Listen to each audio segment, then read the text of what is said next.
Hi, welcome to the course on Explainable AI Theory, Applications, and Research. In this lecture, we'll be looking at a very interesting topic called Adversarial Examples or Adversarial Attacks. So, this is an idea where a neural network can be kind of fooled just by making a very small perturbation to the original data. You may have heard of this in the context of neural network misclassifying an image like a pig. If a small noise is added, it may be classified as an airliner. Things like that. You may have heard of these examples. But beyond that, there are so many practical implications for these adversarial examples in applications like self-driving cars, fraud detection in credit card or financial systems, etc. So let's see what are these adversarial examples, and let's formally try to understand what are the different ways in which we can implement the theoretical basis for that, and actually let us code and implement an adversarial example.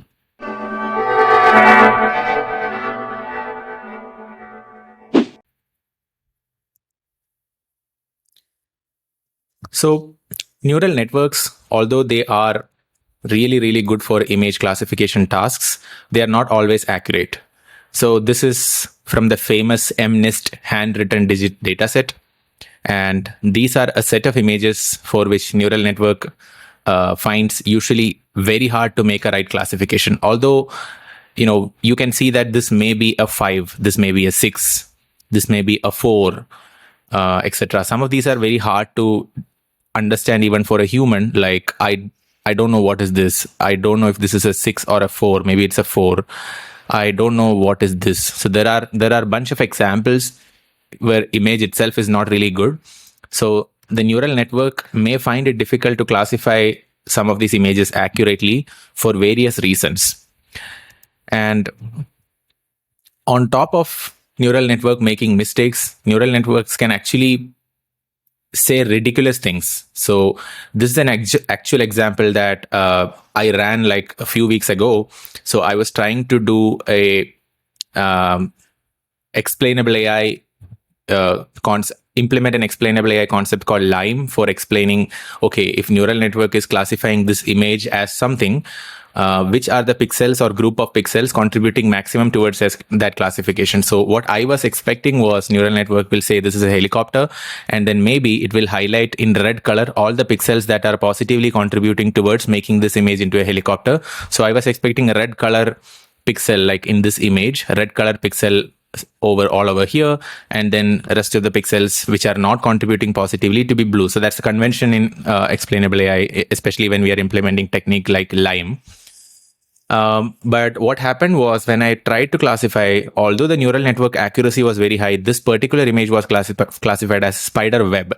And maybe we can see why that's happening. Maybe these things look like spider web, and you can see that the pixels that are supposed to be helicopter is making it look like it's a spider web. I don't know if neural network is seeing the helicopter as a small spider or something like that. Then the other classification was analog clock, and here again spider came. So in the top 3 predictions, there is no helicopter coming, and this is a misclassification happening, probably because the neural network is not trained on these kinds of images.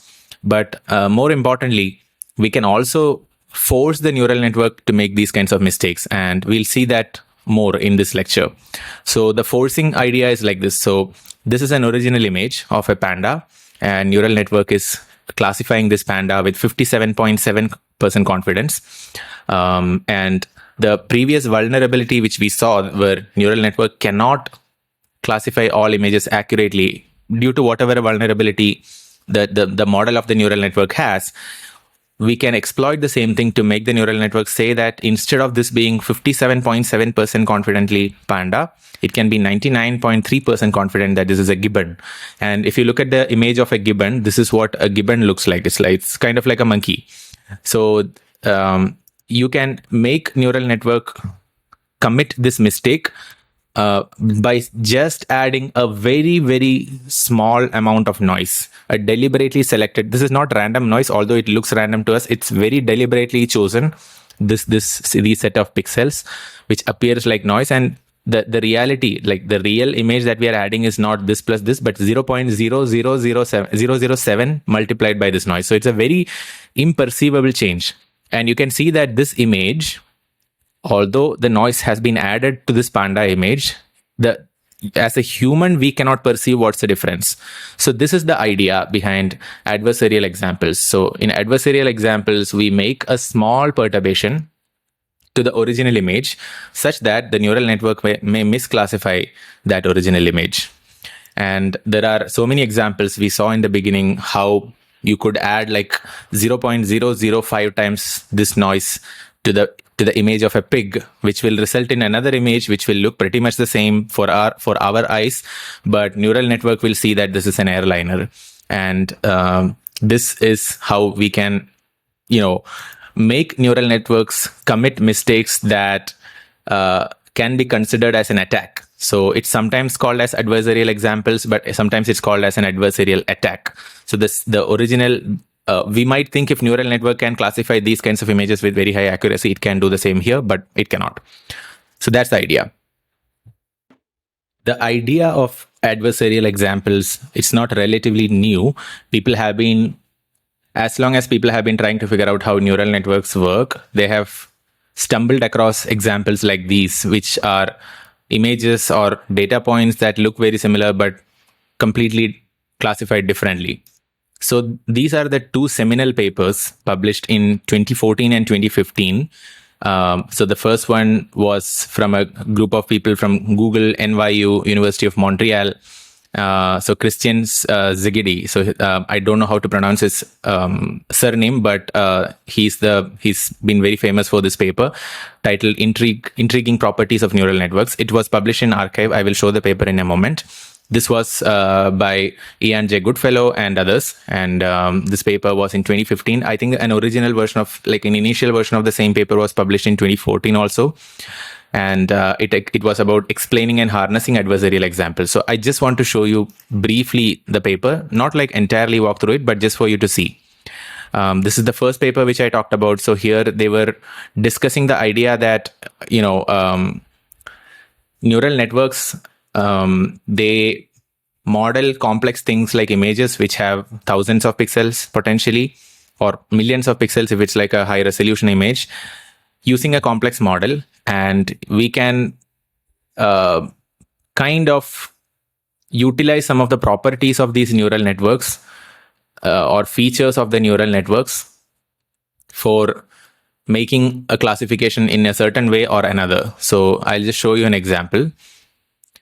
So in this image, what you see is there are three columns. So just look at the A image set A for now, the left column, middle column, and right column. So left column is the original image. Right column is the one with this middle noise added. And this is school bus. This looks like, I don't know what animal this is, but some kind of a bird, right? This is like a temple. And you can see that in all these images, the neural network classification is this is an ostrich. These three images are an ostrich, and same for these three images.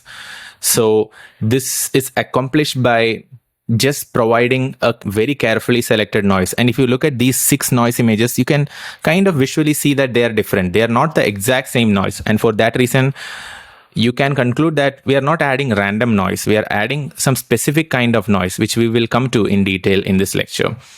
The second paper, Explaining and Harnessing Adversarial Examples. In fact, there are many interesting papers in this adversarial example or adversarial attack domain, but these were the first seminal papers. And some papers have explained that adversarial examples happen due to excess linearity of some of these models, like inherent linearity of some of these models.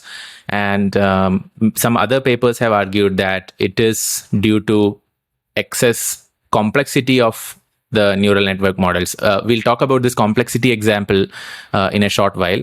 So this was the panda versus gibbon example. You can see the addition of small noise will result in a completely different classification. And don't worry about these equations in the paper. It's telling something very logical. We'll come to that in a moment. So when these papers proposed these adversarial examples, people tried so many things, like people tried to attack Attack as in like in a ethical way. They created a set of images which could make the Google's image classifiers misclassify those images, and they came up with accuracy scores. And that kind of an attack is called black box attack. Black box and white box attacks are the two types of attacks. So in white box attack, we know what is the neural network parameters are. What we know the structure of the neural network. We have it accessible to us, the weights, bias, activation function, how many layers, and in each layer how many nodes are there, etc. In a black box attack, the only thing we know is we are giving this input and this is the probability distribution at the output. That's the only thing we know. So from that, we can figure out how to craft the images which can be like an adversarial example to the neural network. So in this specific example which we just saw, the classification is that of an ostrich. And let's now see how or why neural networks have this issue of why does adversarial example exist or multiple adversarial examples exist for a neural network. So imagine we have two set of data points, class 1 and class 2. The blue squares are class 1 and pink circles are class 2. So usually when we and here the number of features are 2. That's why this is like in a 2D, 2-dimension, right? We have x-axis, y-axis. Although I have not drawn it, these are all points represented in a 2D plane. So assume you just have two features, you have two classes, and what you're trying to do is you're trying to build a neural network which can classify between these two classes with very high accuracy. So when you deploy a neural network, it may train on these data points and it may come up with a decision boundary, something that looks like this. And this is a complex, non-linear decision boundary, right? To the extent that it may even be overfitting, like here you see, for example, like neural network is just bending its boundary just so that it can correctly classify this one point. In fact, maybe the right physical model to represent this would have been just a circle, probably, right? But neural network is kind of overfitting here, and it's creating this complex decision boundary, and that's one reason why they are so accurate. And sometimes if we do this, testing data may not be good. So it depends on the kind of problem that we are looking at. Anyways, so here, let's say we create a new point like this, which is a slightly perturbed version of this original point. I hope you understood what I mean by that. So here, this was the original point, this one where my mouse is. You slightly perturb it and create a new point very, very close to it. So in essence, those 2 points will look very similar in terms of the XY features, the values of the XY features. Or if this is an n-dimensional graph instead of just 2 dimensions, it will look as if these 2 points in the n dimension are basically the same. And now you can think, if an image with n by n pixels or n square number of pixels can be represented using an n square dimensional graph. Each pixel will have a mathematical value. If it's a grayscale image, it's just a number between 0 and 255. So you can have an n dimensional graph. And now imagine a new image which is created based on the original parent image by slightly modifying the values of each individual pixels. So here, what you can see is because of this complex decision boundary, although this point may belong to class 2, it will get classified as class 1 because it's outside this on this side of the decision boundary. And this small perturbation was sufficient to make neural network make a prediction that, oh, this thing which looks like it actually belongs to class 2 in terms of the XY values, it actually belongs to class 1. Neural network will say it belongs to class 1, although for humans, for us, it may look like it belongs to class 2. So this is an example of adversarial example. And the parent point and this child point, which we just created by perturbation, they will visually look similar. In case of images, they look pretty much the same. We can't say anything different between them, but neural network will see both of them as completely different. Here it is class 1 versus class 2. In the case of an image, it will be like a ostrich versus a temple. It could be difference between a pig versus airliner for the neural network. So this is what you should understand. And because of this existence of complex decision boundary, adversarial examples exist. However, it does not mean that in all problem statements, in all types of complex decision boundaries, there exists a adversarial example. We cannot say that. I'll show you why. So focus on this image, this point, this dot. Let's say we create a small perturbation and create a new point like this. So here we are adding a small perturbation, right? But Here, both of these dots are classified as class 2. So it's not like adding a small perturbation will create necessarily an adversarial example for all the points. Maybe it's not true for all these points much inside or much away from the complex decision boundary. But you can imagine now for images, though, the complex decision boundary in the n square dimensional space, let's say image has n by 2, like n square dimensions. Let me just draw that. So this is your image. And you have n pixels along this dimension and n pixels along this dimension. Now, each pixel you can denote as a feature such that this whole image can be represented as a vector in an n square dimensional space. Correct? So you will have y dimension, x dimension, and multiple other dimensions. And each of these dimensions will denote, since we cannot draw more than 2 dimensions on a paper, I'm just drawing it like this. And let's say the value of the pixels, if you imagine this is a grayscale image, so the value of this may be 230, this may be 2. Different pixels will have different values, right? So let's say on along each of these axes, it has a certain value, and ultimately it's like a vector in this large n square dimensional space. And if we have multiple images like this, so this is our image 1, and this image is representative of a dot like this in our actual this 2D example. So now if we train on hundreds of images like this, the complex decision boundary in this n square dimensional space will look like something like this. So this is not 2D anymore. It's like a complex a complex shape in that n square dimensional space.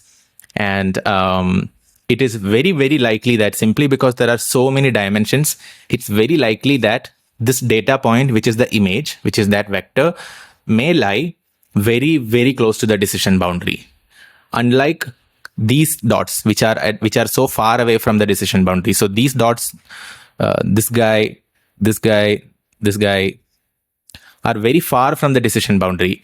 This may not happen for images because images have so many dimensions, and the complex decision boundary will be very close to most of the images in the training data or test data.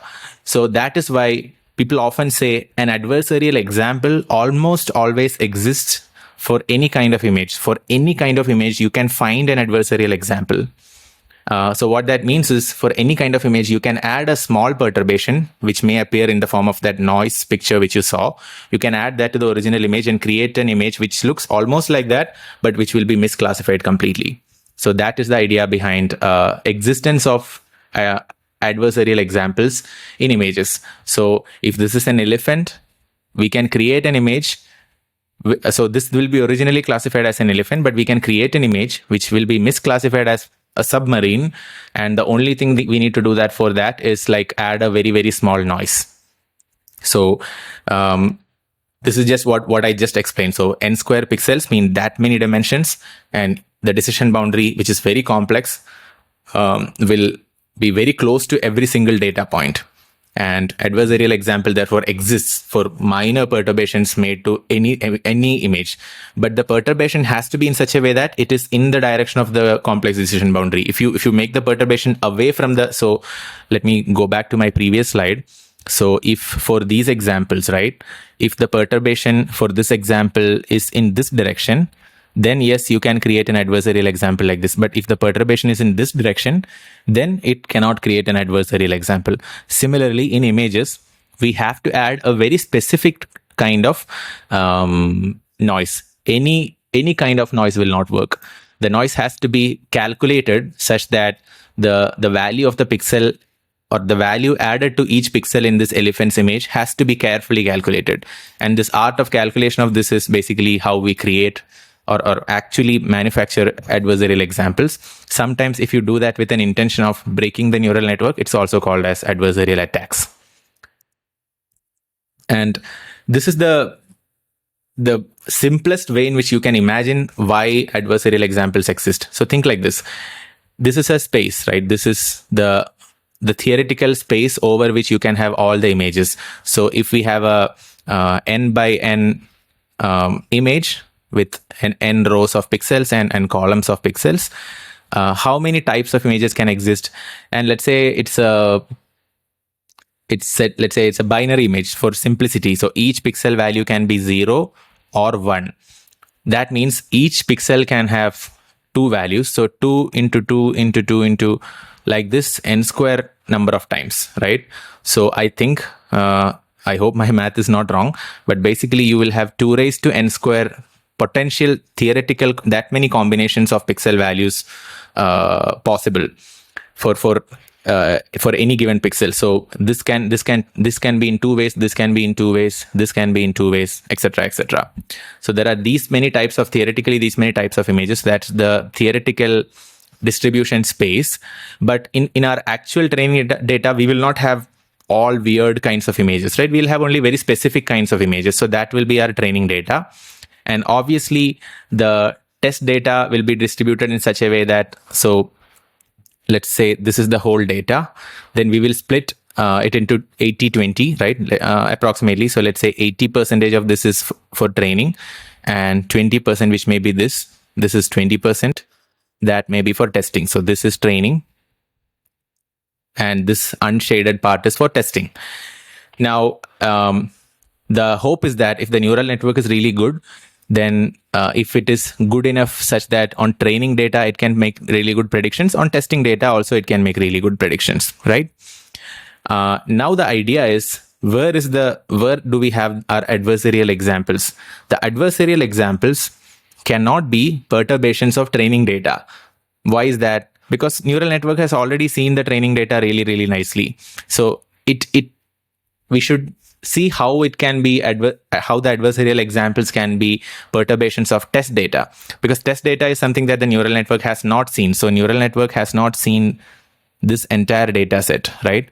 And all the perturbations, or whatever perturbations we can make for this data set. So this will not be like a, let me remove this shading. Can you imagine why this is not part of the adversarial space?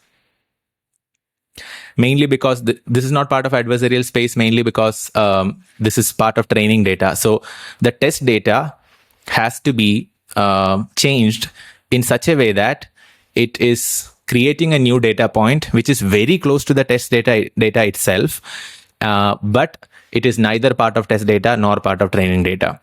But it should be within it, and it will be within the theoretical distribution space. So adversarial examples exist within this adversarial space. Let me change the color. Within this space. This is the adversarial space. So I hope you get some intuition, if not the best possible intuition about this. What is more important in this lecture is for us to understand it to a point where we can implement it. There are different types of adversarial attacks existing for different types of applications. First one, this is an example which I already mentioned. This is two types of adversarial attacks: black box attack versus white box attack. So in black box attack, as I mentioned earlier, the attacker has no access to the internal bias, weights, activation functions, number of nodes, hidden layers, etc. They don't have any of those information. They only have information about what input they are giving and what output they are getting out from the neural network. That is called black box adversarial attack, where you're trying to attack something without information about the actual model. White box means you have access to the full model. You know how the model parameters look like. So you can easily kind of devise a way in which the neural network can be fooled. So this is more practical though, because in most of the real life situations, you don't have access to the neural network. White box attacks are more limited to research settings. Because no company, let's say you're looking at building a adversarial attack resilient system. You would want to design it such that you have no information about the neural network in the first place for it to be truly resilient. So knowledge of only input-output pairs for black box attack, and knowledge of the complete model, including the gradient, in the white box attack. And there are different methods for implementing this attack: query-based attack, transfer-based attack, that's for black box, gradient-based attack, and optimization-based attack for white box. Let us not go into the details of all of this. We will look at one of them when we are implementing it. Then, so here in black box, you can basically query the model multiple number of times. So this is more computationally intensive, obviously, because to make a pattern, to find anything meaningful out of querying and then getting a response, then again querying and getting a response, you will need to do it many tens of thousands or hundreds of thousands of times. So it's generally much expensive. White box attack is not that expensive, and that's what the challenge is. But then white box attack, although it's not expensive, you need the full access to the model, which will not be very practical. And time wise also, this is black box is very expensive in terms of time as well as number of times you have to make the call. But this one is fairly straightforward to do, white box attack. And yeah, so basically, although black box attack is not really efficient because you have no idea what the model is doing, that is what is most of the real life scenarios are. The white box attack is very precise. You can really fool any kind of neural network if you know what are the parameters, but it's not practical. You will not have access to the neural network in most cases in practical settings. And you can have you can have these adversarial attacks in image examples. Here you're adding some kind of noise into a duck image to create a horse.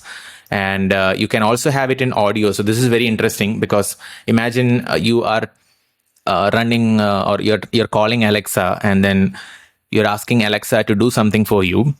But if you say the same thing along with a particular kind of noise embedded within your command, the Alexa will hear it as something else. So instead of Alexa hearing how are you, it will hear open the door. So this is an example of how a random noise which is imperceivable added to the original noise waveform, and then the resultant noise waveform, the resultant audio waveform itself will look like the original audio waveform. The noise is just superimposed on top of that. And but then the classification of this will be completely different from the classification of this. So this is in audio. In text, there are even more interesting example. So just look at this original input, right? Connoisseurs of Chinese film will be pleased to discover that Titan's meticulous talent has not withered during his enforced hiatus. Positive. This is like looks like a movie review, and it says 77%. This is a positive review. But if we change this connoisseurs C into A, so this is visually very similar. So as a human, if you were to read this sentence, you will of course say that this is a positive review. If this was a positive review, of course for you this was a positive review. But this somehow became an adversarial example for the natural language processing model, and the model which was making a prediction on this data set said that with a 52% confidence, this is a negative review. And this is another adversarial example where the meaning of these two are it's basically the same. Instead of Chinese film, it's Chinese footage. It's almost the same meaning, but you can see that again it's a negative. The prediction becomes it's a negative review with a 54% confidence. So these are examples of adversarial attacks in different modalities: images, audio, and text. So one of the most important practical applications of adversarial attacks, or rather by far the most important practical application, is in self-driving cars. You may have heard of news articles saying a Tesla self-driving car could not detect like a truck because sunlight was reflecting in a certain way, and the car did not see that was a truck, and then car just went and collided against the truck. There were news articles like that, and maybe it's not easy to say whether it was an adversarial event or not, because we're not sure if it was just a misclassification or something else happened. It's not sure, but it's very likely that those things can happen. To prevent that, the engineers who are working in these companies will have to take deliberate efforts. And there was an amazing research which was conducted about deliberately creating adversarial attack events against self-driving cars. So this was from a paper. So what they did is they took a stop sign, and what you can see these white and black tapes which are sticked onto this stop sign, right? So it's common that people sometimes tamper with the stop sign by just adding graffiti, right, like a spray. So this can also be mistaken for a not graffiti, but something that people may do, right? But in reality, what happened was a self-driving car algorithm detected this stop sign because of the presence of these white or black tapes as speed limit 45 sign. So instead of the car coming to a complete stop, it detects the sign as, oh, on this road my speed limit is 45, so it will continue to go ahead. So this is a classic example of how adversarial attacks or adversarial examples can have negative effects on like real world practical things like self-driving cars. And you can also imagine such things can happen. I mean, there is complete difference between an adversarial example versus a car completely failing to recognize a stop sign or any sign for that matter. Those two are different problems. And the main concern of self-driving cars to be deployed in places like India is maybe how do they account for all the different cases to make their training possible, right?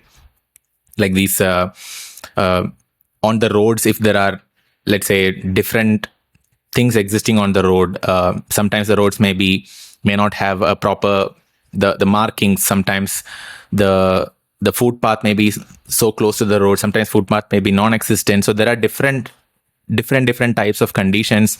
Then if the traffic rules are not strictly enforced, the self-driving car may encounter situations which it has not encountered during the training process. It's also likely that self-driving car may encounter some adversarial events in such cases. And imagine that instead of braking, now the car sees it as, okay, go at 100 kilometers per hour speed. Who knows what the car is classifying what it sees in front of it as, right? So such things can happen unless in the training process or in the process of creating the model, the machine learning model for the cars, all these factors are not considered. So this is one of the most famous and most practical examples of self-driving cars. Then there is a concept called one pixel attack. It's so fascinating, where instead of modifying the entire pixel, so in the previous examples you saw that you're adding a noise kind of image on top of the original image. So each and every pixel had, or most of the pixels had some kind of modification, right? So the modification was done in such a way that it was still not perceivable for humans, but sometimes it's too much. Like in reality, it's unlikely that a lot of pixels are going to be modified in a way in which an adversarial example is created. So this paper about one pixel attack was so fascinating. So what they proposed is they proved that there are ways in which you can just change just one pixel in an image, and the image will get misclassified. So here, the reason why you see all these images as really pixelated is because to execute one pixel attack, you can't have one pixel out of a million pixels changing. So here they are low resolution images deliberately, and the modified pixel, which is 1 to the total number of pixels ratio, is kind of high enough. So here in this ship image, this looks like ship. Hopefully you can see that. When you change this pixel, which is in white color, it is misclassified as a car with 99.7% accuracy. Here, a horse, when this one pixel is changed to black color, again, it's converted to frog. Deer to airplane, horse to dog, dog to cat, bird to frog, etc., etc. So this is called one pixel attack, and the idea behind this is so fascinating. So imagine that let me just actually take my pen. So imagine that the original pixel is an n-dimensional image, meaning n pixel image. So it can be represented as a vector like this, right? A vector of n dimensions. And we are adding a perturbation like E, where E also has different perturbation values among each of the n dimensions. And what we are doing here is we are making a restriction saying that the number of like L is like the maximum modification. L is always measured by the length of vector E of x. So here we are saying that the extent of modification is such that it should be less than D, the modification made, the perturbation added to the original image. And we are trying to maximize this function f adversarial of x comma x plus e of x. So f is the neural network itself, the function which is classifying f is the target image classifier. So let's say we have a neural network. So a neural network that looks like this, in bunch of input nodes, hidden input layer, then hidden, and then let's say it's doing a binary classification, something like this. I'm just drawing the crudest one. So this image will be input here, and this output prediction will be the class 1 and class 2. So F is basically this neural network itself. So we are trying to make the neural network make a prediction such that F of x plus EX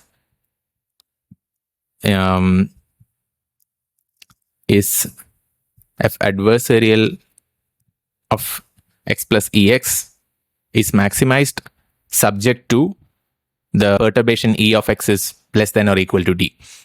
And I just want to show you this paper also once.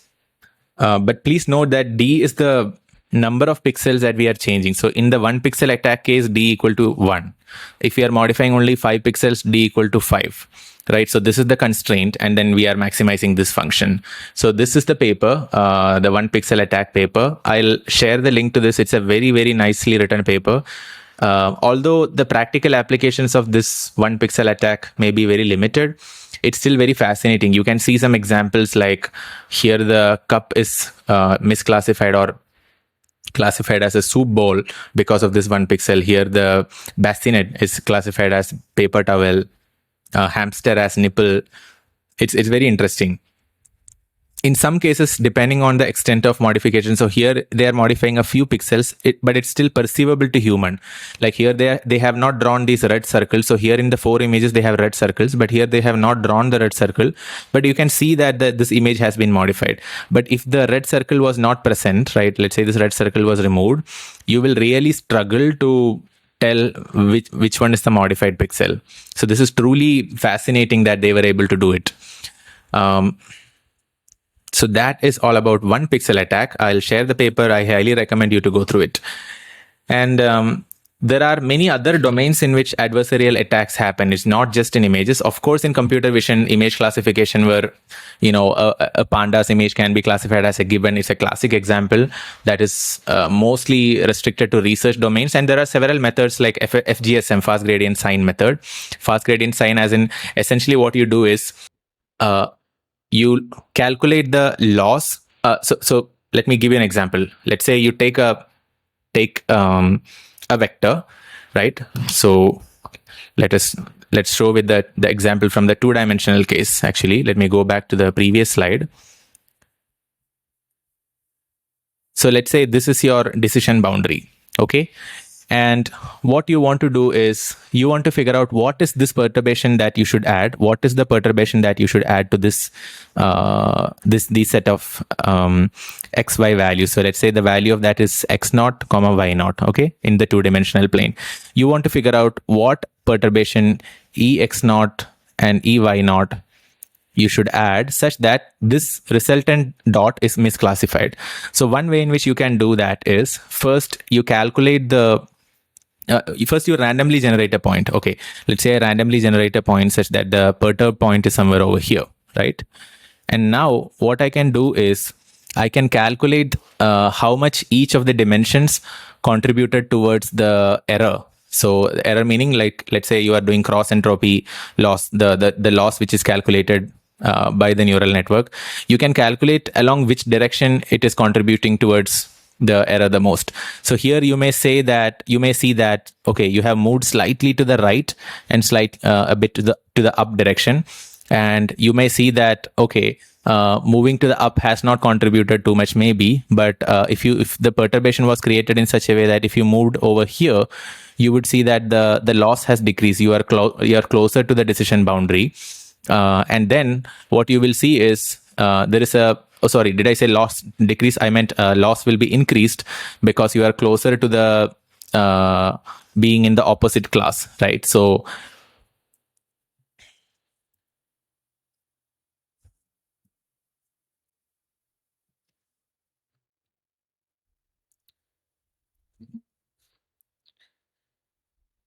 by looking at the sign of the direction in which you have to move such that the classification is flipping, you can decide how much perturbation to add. So usually that is why sometimes this perturbation will be such that it will only have plus or minus signs to decide whether along a certain dimension whether you have to move in the negative direction or positive direction. So it may look something like this. So let's say this is a 5-dimensional data point, or let me just stick with 2-dimensional.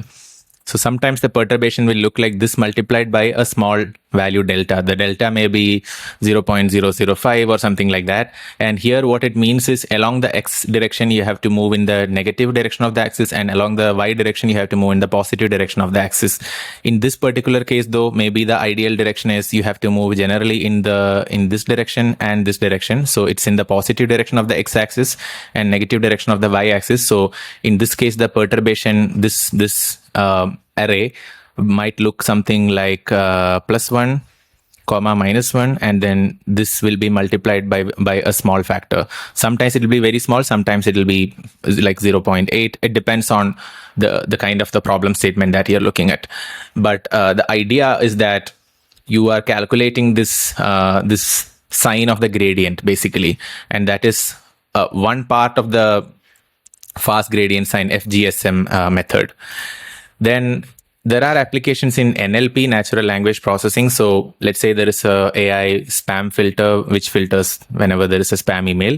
What if your email contains certain keywords or something like that, which will make the spam filter classify it as an actual email? There are methods for that. In audio, you can make an audio clip sound like something else, which we showed already. There are methods for that. So the number of methods using which you can implement adversarial examples are so many. So we'll not be going into the details of all of that. We will go into detail of only one of them. Then in autonomous driving, you saw that when you modify the stop sign a little bit, you can misrepresent it for the vision system of the self-driving car.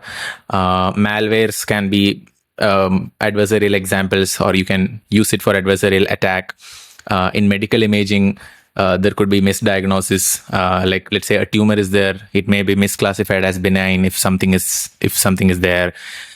In banking transactions, so I remember once when I was using credit card to purchase a flight ticket, and the airlines was outside the country where I was, and it classified they automatically detected as a fraudulent transaction, whereas it was a legit transaction. So then I had to manually call them and tell them, hey, this is an actual transaction. I was trying to book a flight ticket. The server of this airline was outside the country. So maybe that's why they classified it as a fraudulent transaction. So there are examples like that where a legit transaction can be misclassified as a fraudulent transaction or vice versa.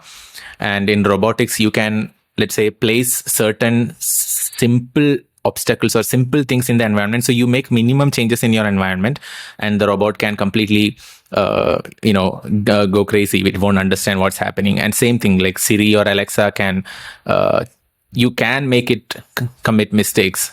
It's difficult to engineer. You have to engineer it. In normal situations, it may not arise, but if somebody has an intention like that, it's possible through adversarial attacks. Now, what we will do is let us implement an adversarial example ourselves. So let us code and try to fool a neural network. So let's get into that. We'll be coding in the Google Colab environment. This is the Google Colab notebook in which I have already coded the entire adversarial example creation.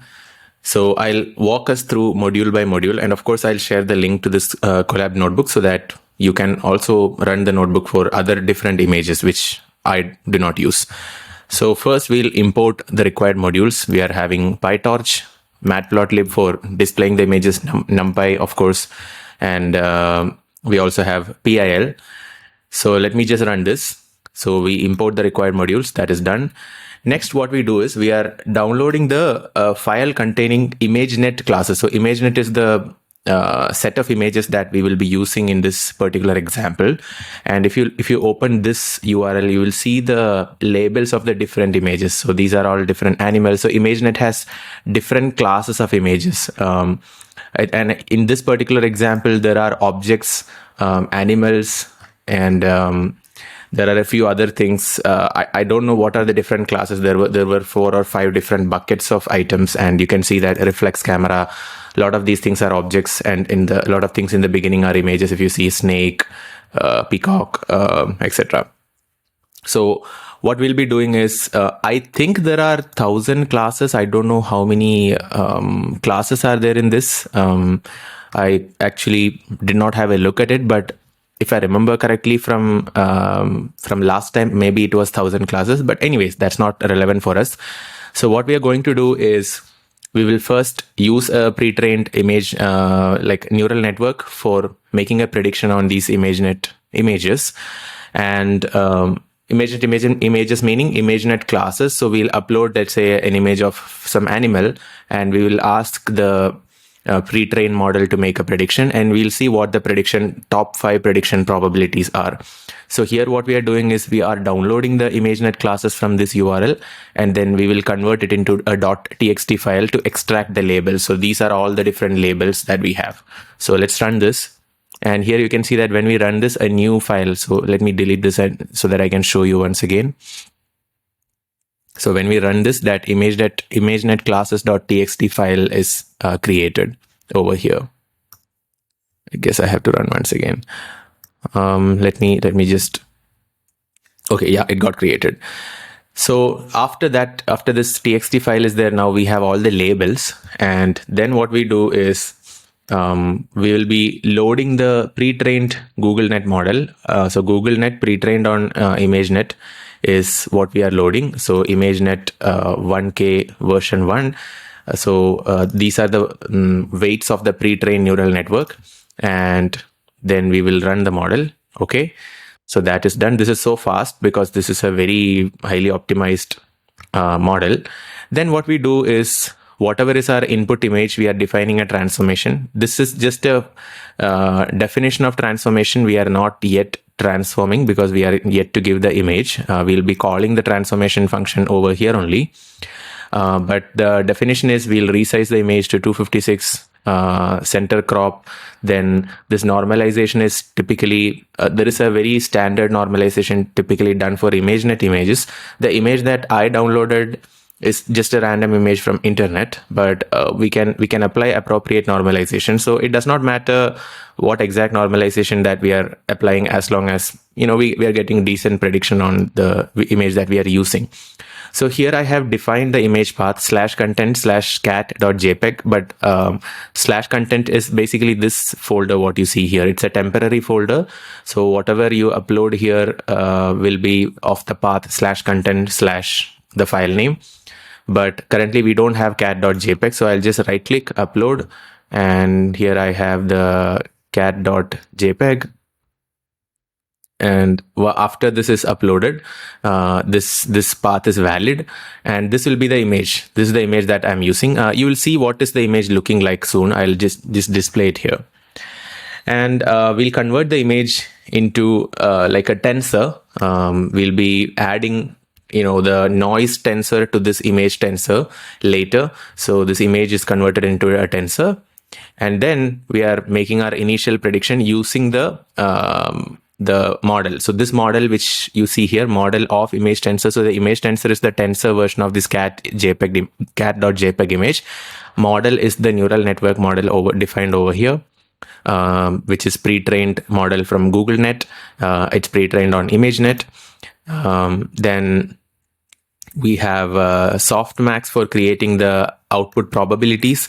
So the output probability will be such that if we say that, we need the probability for top 5 classes, you will be able to see the probabilities of, so the prediction is made such that it is one among these many classes, right? So there is a non-zero probability for the image to be, let's say, although we upload a cat image, there is a non-zero probability for the cat image to be a zebra. It will be very small, but there is a non-zero probability. So we won't be displaying every single probability values, because then there will be all these many probability values. We'll only display the top 5. So we run that, and then after that we do we just display the predicted class. And in this particular case, the top class which is predicted is that of an Egyptian cat.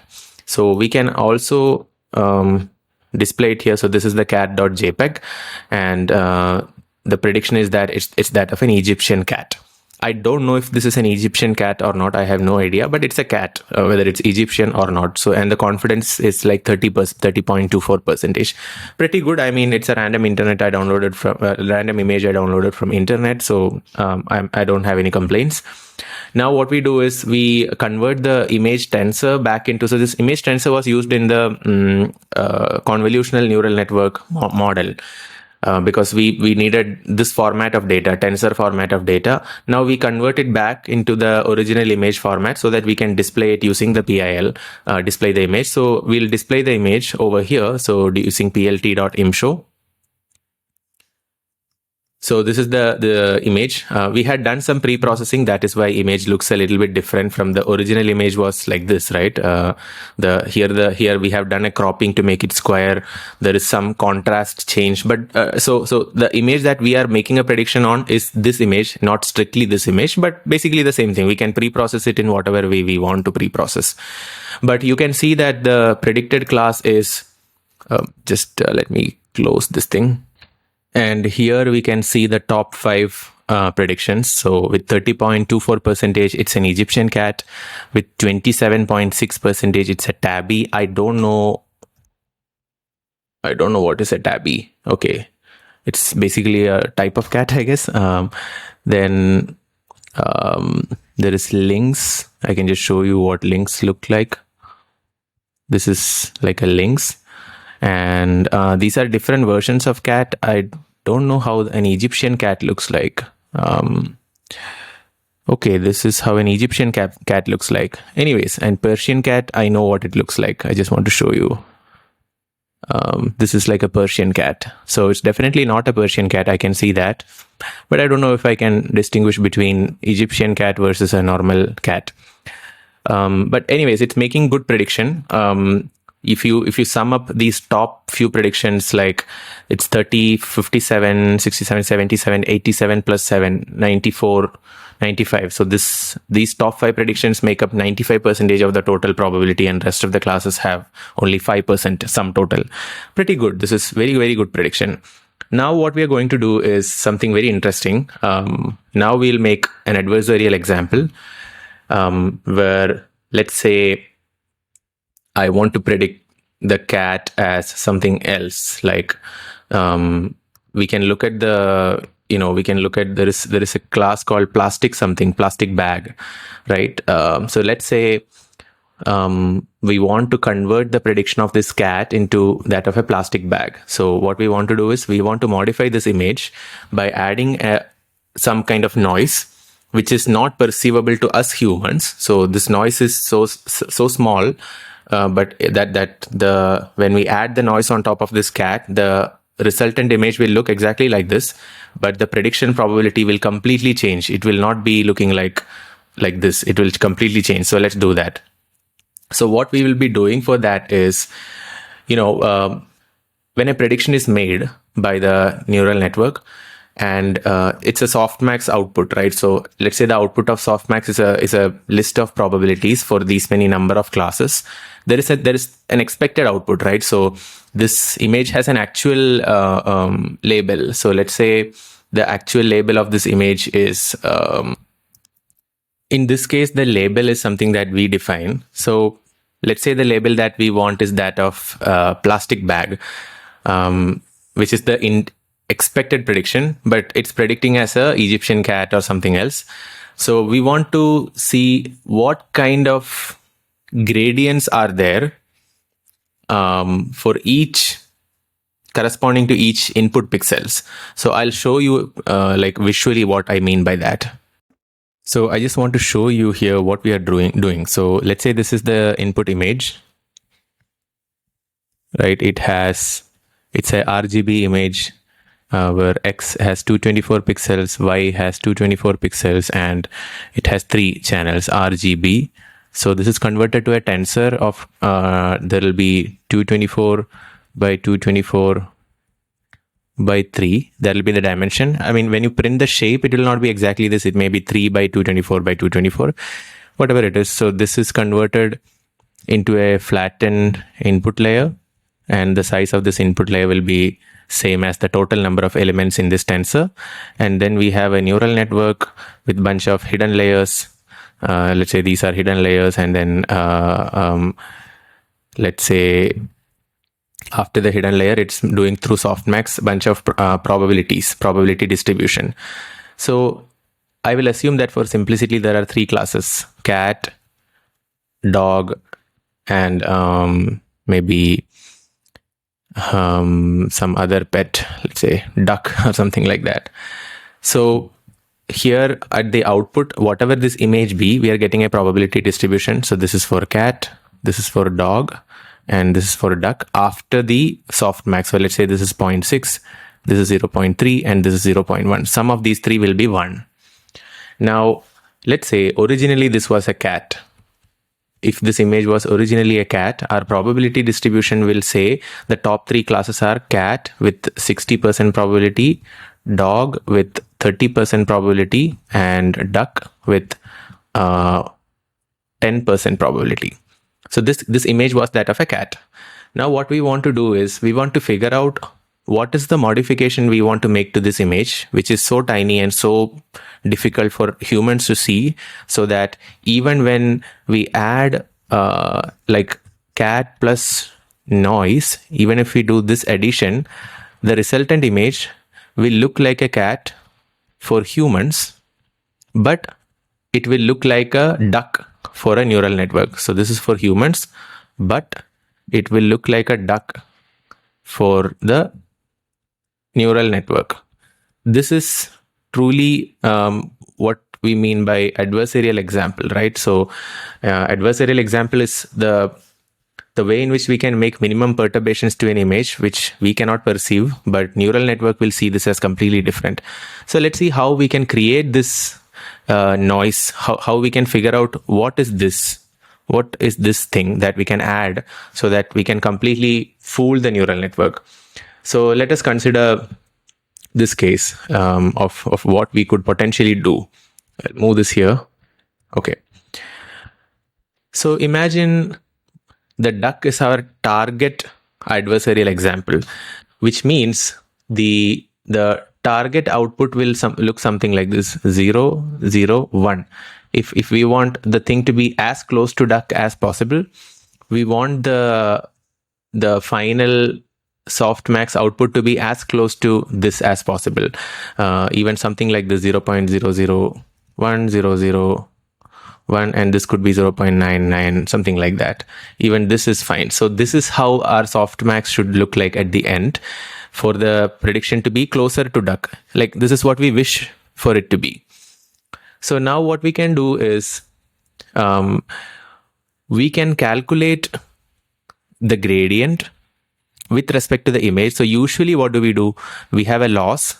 So let's say the prediction that is made is this 0.6, 0.3 and 0.1, but the intended output is this based on the label. So in our case, we are creating a fake label that the cat is the label of the cat image is duck, right? So the label is something that looks like this, but the prediction is something that looks like this based on the weights and bias of the neural network. And loss is basically calculated based on the difference between the label and the output, and then the gradient is calculated based on the gradient of loss with respect to weights and bias. These are the parameters, right? So in a regular neural network, we calculate dou L by dou W, dou L by dou B, and then based on this, we can decide how much we should adjust the weights and bias of the neural network. But in this case, in the case of adversarial example, we are not going to change the weight or bias because we are not changing the neural network. We are keeping the neural network as such, but we are just changing the input image. That means we will be calculating the loss with respect to the input parameter. So let's say this is like denoted by xi, where I will run from let's say 1 to all the way till 224 by 224 by 3. So that many input values are there. So this will be calculated based on dou L by dou xi. So this gradient now is not going to change the weights or bias, but we are just calculating the gradient of the loss with respect to what is the input image. So now usually if we look at how many number of gradients you will have, let's say you have 5 weight parameters and 5 bias parameters. Then you will have dou L by dou W1, dou L by dou W2, etc. up to dou L by dou W5. You will have these 5 gradients, and you will also have dou L by dou B, B1, dou L by dou B2, etc. Right? So you will have the number of parameters involving gradient will be basically same as the number of weights and bias values you have in the neural network. But in this case, the dimension of the gradient, whatever you calculate, will be same as the dimension of the input image, because you are calculating gradient with respect to the input image. So that is what is shown in this piece of code. I'll come to this, the function to compute the gradient for adversarial example. I'll come to this, but please note that it has a line which says this image dot requires gradient equal to true, which means the gradients are enabled and it's calculated with respect to the input image.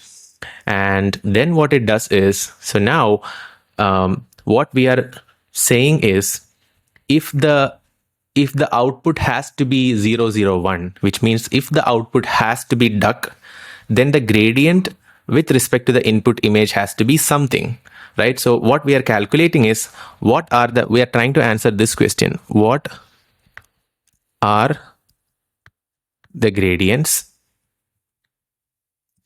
dou L by dou Xi, where Xi is the each input parameter, such that the predicted output is as close as possible to the intended output. What is the intended output? Intended output is duck, it's not cat. So intended output is something that looks like this. It's like a one-hot encoding. So if the intended output looks something like this, this corresponds to duck. What should be the gradients? If we calculate those gradients, then we can modify the individual parameters. So Xi can be modified such that Xi will become Xi plus or minus, depending on the sign, some alpha multiplied by dou L by dou Xi. Right? So if we can calculate this dou L by dou Xi, we can modify the input image. So now this is the noise for each pixel, and this is the original input. So this is what we are trying to do. We are trying to see how much we should change the original input such by this noise amount, such that now the new prediction, the new output will be closer to this rather than looking like 0.6, 0.3 and 0.1. The original output was 0.6, 0.3 and 0.1, corresponding to 60% cat, because the weights and biases were something. Now we are not changing the weight and bias because we are not changing the neural network. We are not training the neural network. We are creating an adversarial example for the existing neural network. So we calculate the gradient of the loss with respect to the input image, and the gradient is calculated such that the output is the intended output rather than the actual output. So here, let's say the adversarial example that we want to create is such that what is the minimum perturbation that we can make to the cat image, so that the neural network, which has a certain weights and certain bias, will make a prediction that it is a duck. So that is what we are calculating. I hope you understand. If not, just pause a moment and think about it. It's very, very simple. It's very cool. So now let's look at how the code works. So we are computing the gradient here, right? So first the model is set to evaluation mode. Then we are calculating the gradient with respect to input image. So if this was, instead of true, if this was false, if this was, let's say, false, then what would happen is the gradient calculated will be based on the these weights and biases. That's what we usually do. We don't change the input image, we change the weights and bias. But here we'll put this as true because we are not going to change the weights and bias. Then we calculate in the forward pass, compute the predicted output by passing the image to the model.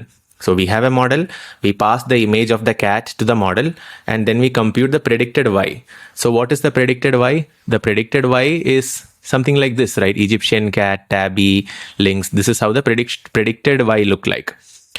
Now what we do is we calculate the softmax probability for our intended outcome. So our intended outcome is actually it's not this. So let me show you the intended outcome here. So intended outcome we are passing into the compute gradient, and in our case we are trying to make the cat into like a plastic bag. So I will say that the intended outcome is plastic bag. So we are defining so otter. I mean we can put any example for that matter. So let me just put plastic bag here.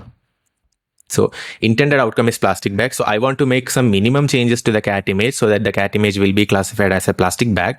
So this is my intended outcome. I pass that, and intended outcome is a valid label here. If I write this as plastic baggage, maybe this won't exist. This is not a class that exists within the list of labels. So we have to check that, because if it is not existing, it will say not found. Maybe I can try running this. Maybe it will say not found. Not found in, yeah, see, this is the error. So but plastic bag is there, so I'll just use plastic bag as the intended outcome. Then we are calculating gradient of the model with respect to the original image tensor. What is the original image tensor? That of our cat. We had this cat image, so original, we are calculating the gradient with respect to this cat image, right? And such that the intended outcome is plastic bag. Now, when we run this, I'll show you the outcome in a moment. But before that, I want to show you this compute gradient function.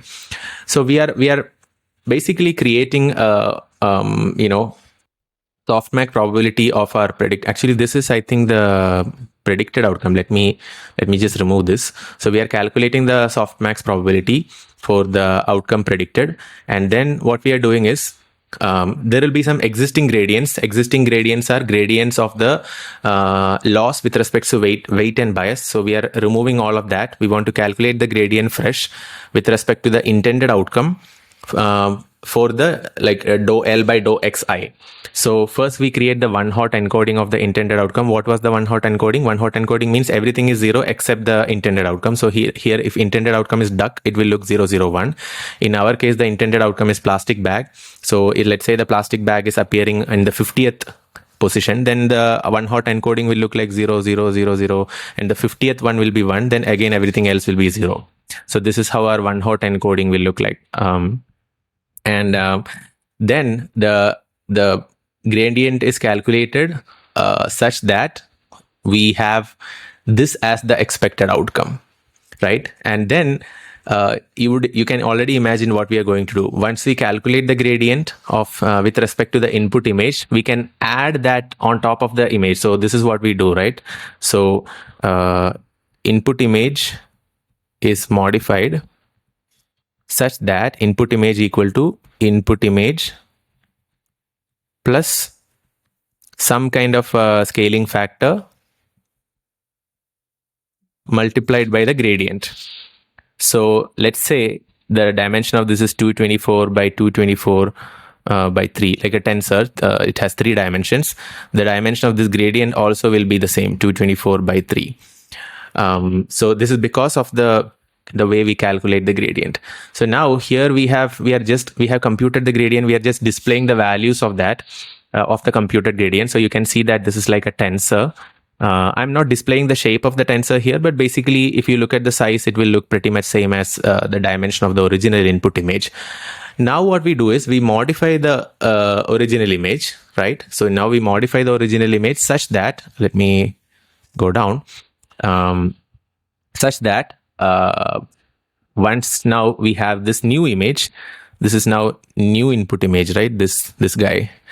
This new image, if we input into the neural network with its previous weights and bias, the weights and bias we are not changing, it will make a prediction. Hopefully it will make a prediction. So instead of making a prediction like 0.6, 0.3 and 0.1, the new prediction may look like something like 0.2, 0.2 and 0.6, something like this. Basically the probability for duck will be highest. So now it's closer to 001, which is the intended outcome.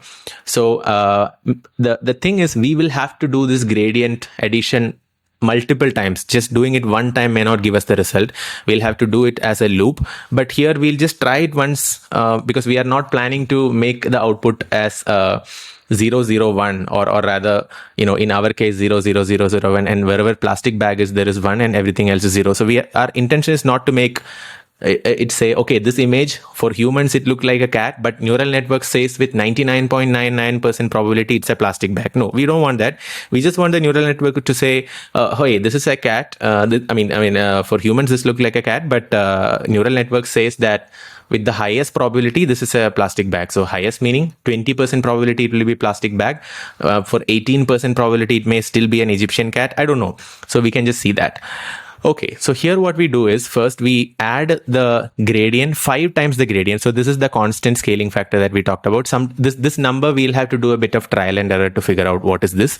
But basically we add the this gradient, scale gradient, to the image tensor. So now we have the tensor.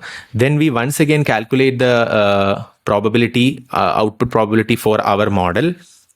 And then we have the new prediction, and the modified image tensor obviously is the original image tensor plus 5 times the gradient, right? And then we can now make the prediction of the top 5 probabilities for this new modified image. So I'll just run this code and show you what's happening, the new modified prediction. So now you can see that when we tried to mess this up, okay, let me actually do one thing. Here there is significant change in the gradient. Let me just run this once again, because I've been running the same piece of code again and again, so I don't want to yeah. Okay, you see, so now this is the output predictions, right? So the original image was this. Original image was something that looked like this. Let me show you the original cat image. See, this was the original cat image, right? And just have a look at, so this is the Egyptian cat. I can just take a screenshot so that you can see it, right? So here you see the original cat image, and now here I'm going down to show the modified image. So you see modified image is looking very much similar to the original image, but now you see the prediction. So here it's predicting with 26.95 probability that this is a plastic bag, and with 30.24 probability that it's an Egyptian cat. So it's amazing, right? So we may be able to change this by changing the number 5. So here we said 5, right? So instead of saying this 5, let's say I do 10, it will of course change. Maybe I will not get plastic bag this time, because I'm like taking a huge jump. I'm modifying the image based on the gradient that I calculated. Okay, now again it says 26 point. Oh, sorry. I have to change it here also. It's 10 times the gradient. So if I just run, okay, it still remains as plastic bag, the prediction, but maybe if I, instead of 10, if I did not change the 10. Let me just run once again. Maybe now it will change from plastic bag to something else. It's likely. Okay, see, now it's plastic bag with 7.48% probability. Egyptian cat is still the highest probability. It's because I'm now taking huge jump. I'm adding 10x of the gradient to the original image tensor, which does not make sense. So 5x was the sweet spot. The interesting thing is, let's keep it 5 itself. Let's go back to 5, and I just want to show you one more example. You remember our original prediction? Our original prediction was, let's say, Egyptian cat, tabby, tiger cat. Sorry, not this one. This lynx, tiger cat, Persian cat, etc. We can try another prediction. I want the intended thing to be otter. So otter is this water animal, right? So this guy is the otter. This is not looking like a cat for sure. So now if this is my intended outcome, I can, I don't want to print this thing. Okay, intended outcome, and make prediction. Okay, let me just run once again.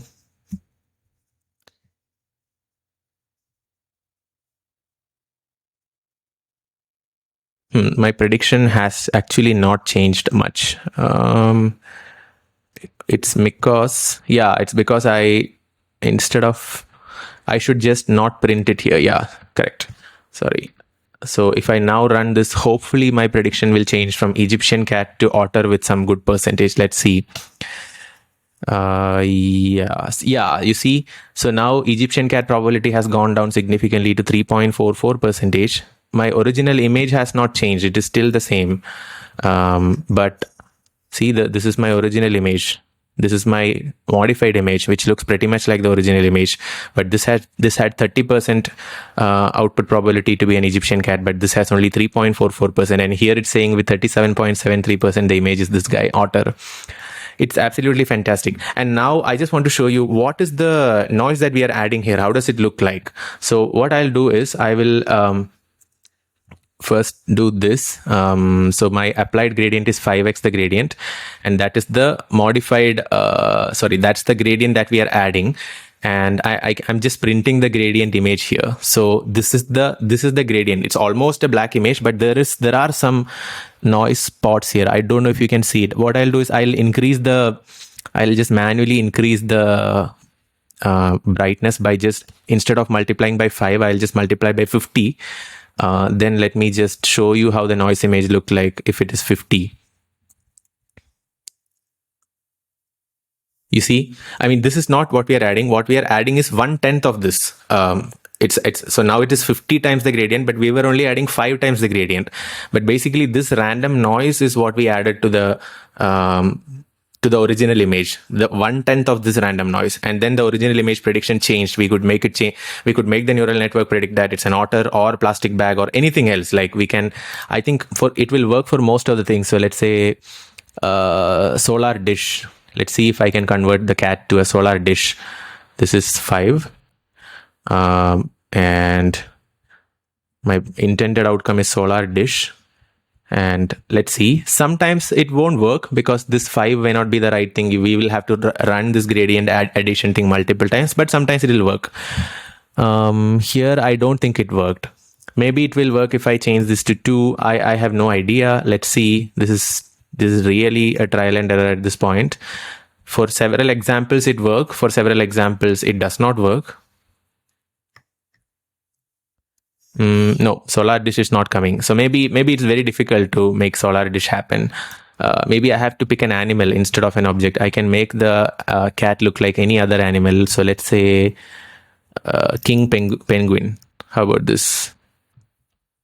King penguin. Maybe I don't have to add a huge gradient in that case. So let me run once again. Maybe I'll define 5x as the scaling factor of the gradient. And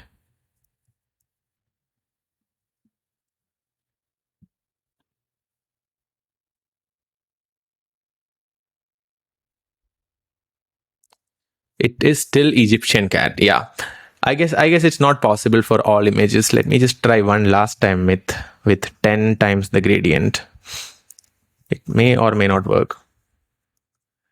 So I know the way to make this work all the time. We just make sure that we are running the gradient addition as a loop. So first we add a little bit of gradient, then we again calculate the gradient of the loss with respect to the input, the modified input. Then again we modify the input and do this again. It's exactly like how gradient design modifies the weights and bias. Exactly like that, you modify the input, but this time you calculate the loss with respect to the input. That's how we should do it. But here I'm just running one iteration because I'm too lazy to set up this whole thing.